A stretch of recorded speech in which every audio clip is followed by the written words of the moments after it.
FIR કરવાની હતી તો પોલીસ તે દિવસે સાંજે ઊંઘી ગયેલી, કરી દેવું જોઈએ ને એ લોકોએ. તો 7 દિવસ પછી એફઆઈઆર કરી. ને તો રાજપાડીના એફઆઈઆર માં તો 13 જણના નામ જોગ ને બીજા 70 જણ.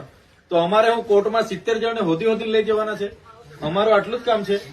એટલે લડાઈ બહુ મોટી છે. આપણે આગળ ભીલ પ્રદેશ મુક્તિ મોરચાની રચના કરી છે. કોઈ રાજકીય પાર્ટી નથી. હમણાં અમારા વિસ્તારમાં ભાજપ વાળા એવું છોટા ઉદેપુરમાં બધું કે આ તો ભીલ પ્રદેશ મુક્તિ મોરચા બનાવ્યું છે, બીજી પાર્ટી બનાવી કાઢી છે, હવે આમ આદમી માંથી નહીં લડે આમાંથી લડશે. એવું નથી લા ભાઈ, આ સંગઠન છે સામાજિક વિચારધારાનું.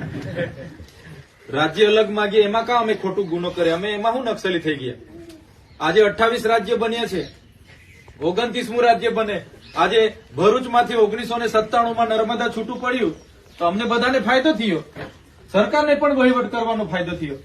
આજે વડોદરામાંથી છોટાઉદેપુર છૂટું પડ્યું છે તો છોટાઉદેપુર વાળાને બી ફાયદો થયો અને વડોદરા વાળાને બી ફાયદો થયો. તો એવી રીતના અલગ રાજ્ય પડે એમાં તો ક્યાં કોઈને વાંધો વધે? તો એ વિચારધારા આપણે લાવવી પડશે. સરકારને એવું છે કે આ અલગ રાજ્ય માંગશે એટલે આ લોકો આપણો નર્મદા ડેમ પણ એ લોકો માંગી લેશે. અમારા રાજ્યમાં આવે છે વહીવટ જ અમે લઈ લેવા.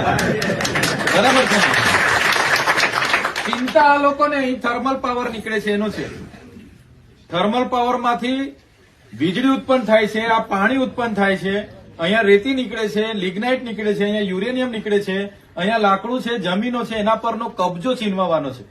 એટલે લડાઈ નાની સુની કોઈના મગજમાં હશે કે આ તો લડી લઈને જિંદાબાદ મુર્દાબાદ આવેદન આપી આવે, નિવેદન આપી આવે, ચાલો જતા રહી, એવું નથી. તમે બધા ક્રાંતિકારી લોકો છો. આ ચૈતરભાઈ બોલે છે, તમે લખી રાખજો આજની તારીખે 17/12/2024 નોટમાં લખી રાખજો.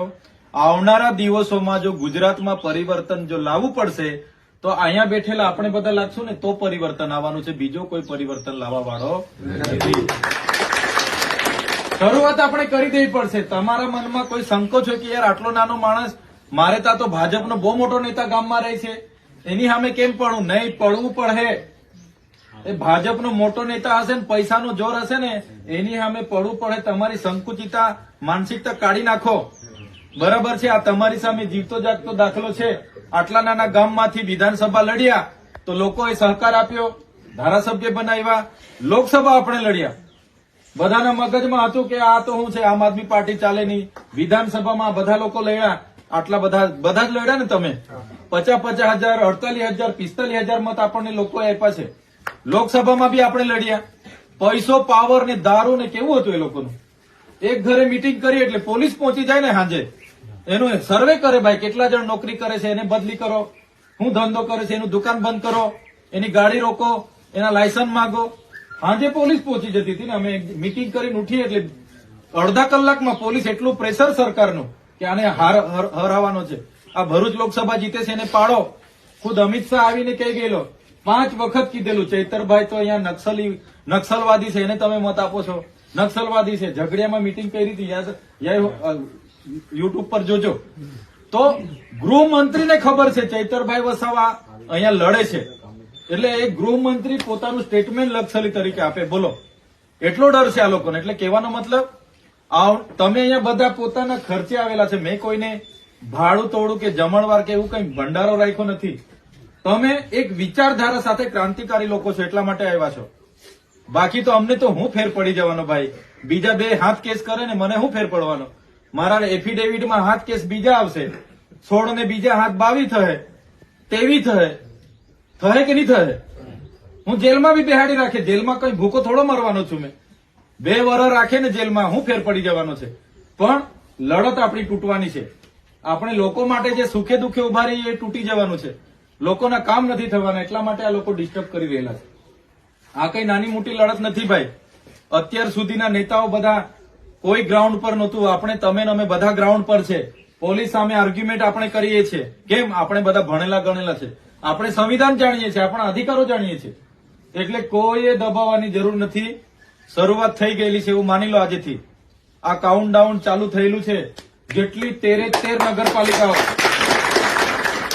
પરિણામ જે પણ મળે 13 નગરપાલિકાઓ આપણે લડવાની છે. બરાબર છે? પરિણામ જે આવે તે ભાઈ બધી હારીશું તો પોહાશે, પણ 13 માણસો જોઈએ. સાથે હમણાં ગામ પંચાયતની ચૂંટણી આવે છે ભાઈ. કોઈ મગજમાં છે ને, કોઈ નાની નથી આ ચૂંટણી, બહુ મોટી ચૂંટણી છે. ગ્રામ પંચાયતની જેટલી પણ ચૂંટણી આવે ને, સરપંચ બહુ મહત્વનો હોય છે. એ સરકારનો સરપંચ હશે ને તો પેલા લોકો બારોબાર ઠરાવો માંગી લેશે. રસ્તો કાઢવાનો છે તો આપણો જ સરપંચ છે ને, ઠરાવ લખાઈ લાવો. સરપંચ પાસે આવે ને તો સરકારનું કામ છે, ઉપરથી આદેશ છે ઠરાવ, પ્રોજેક્ટ આવશે, રોડ આવશે, જમીનો બધી બીજા સરપંચો હોય તો લખીને આપ જ કરશે. આપણો સરપંચ હોય ને તો લખીને નહીં આપે. સાચી વાત છે કે ખોટી વાત છે? એ આપણને પૂછશે, ચૈતરભાઈ આ પ્રોજેક્ટ આવ્યો છે, પેલા સરકાર વાળા મારા પર ટીડીઓ બીડીઓ લખાણ માંગે છે, આપું કે નહીં? આપણે કે થોબ એટલે થોભી જશે. પણ સરકાર હાથે મળેલો સરપંચ હશે, ભાજપ શાસિત વિચારધારા વાળો સરપંચ હશે ને તો દુનિયા જેવા પ્રોજેક્ટો મોટા મોટા હશે તો એકવાર ઠરાવ આપી દેશે, પછી લડીને આપણે મરી જઈશું પણ કઈ મેળ પડવાનો નથી. એટલે સરપંચો પણ આપણા હારા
થઈ જાઓ. એકલા ચૈતરભાઈ આવે દાહોદમાં ને આપણે ભેગા થવાનું, લડવાનું નહીં. મહીસાગરમાં ચૈતરભાઈ આવે, જિગ્નેશભાઈ આવે, અનંતભાઈ આવે, લડવાનું નહીં. તમારી રીતે પણ નેતા બનો, આગેવાની લો, લીડરશીપ લો. તમારામાં તાકાત છે અંદર, એ બહાર કાઢો.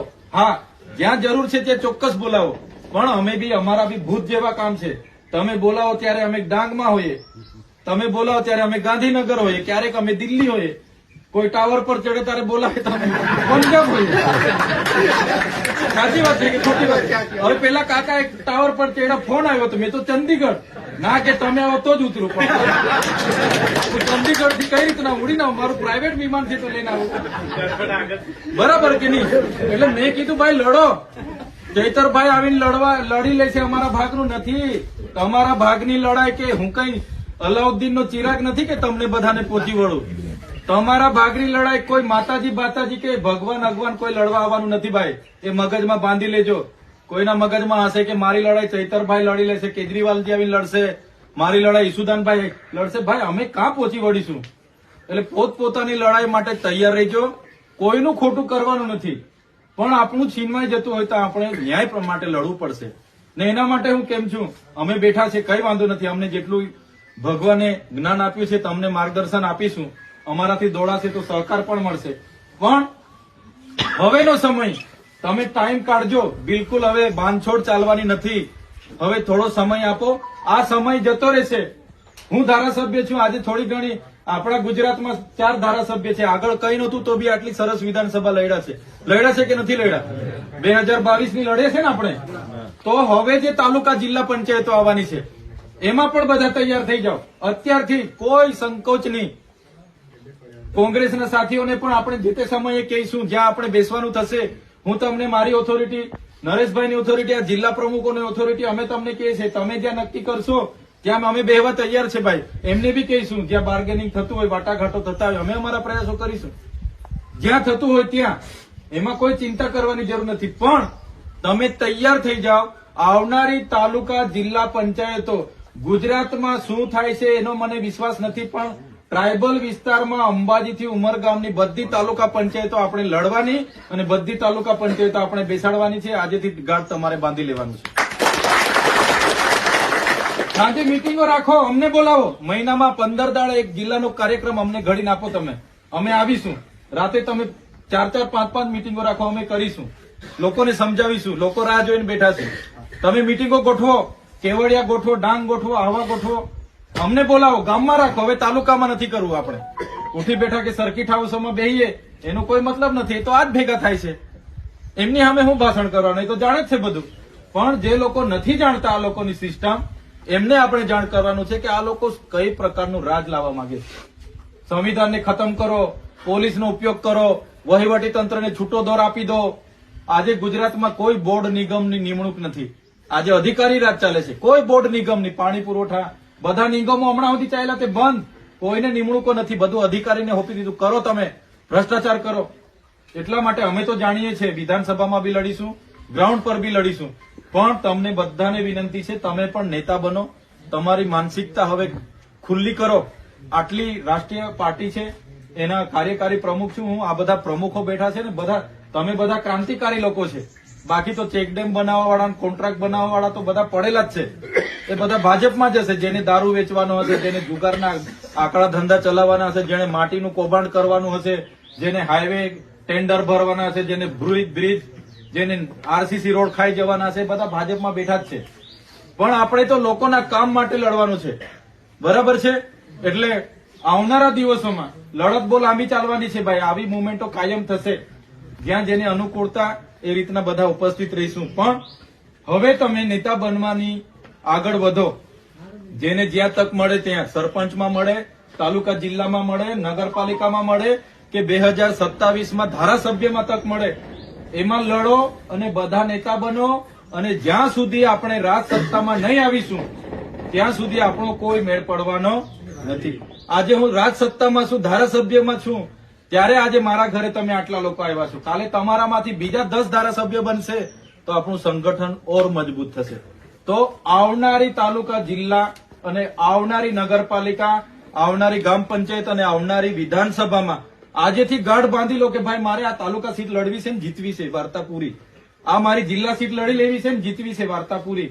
મારે 2027ની વિધાનસભા લડવી છે.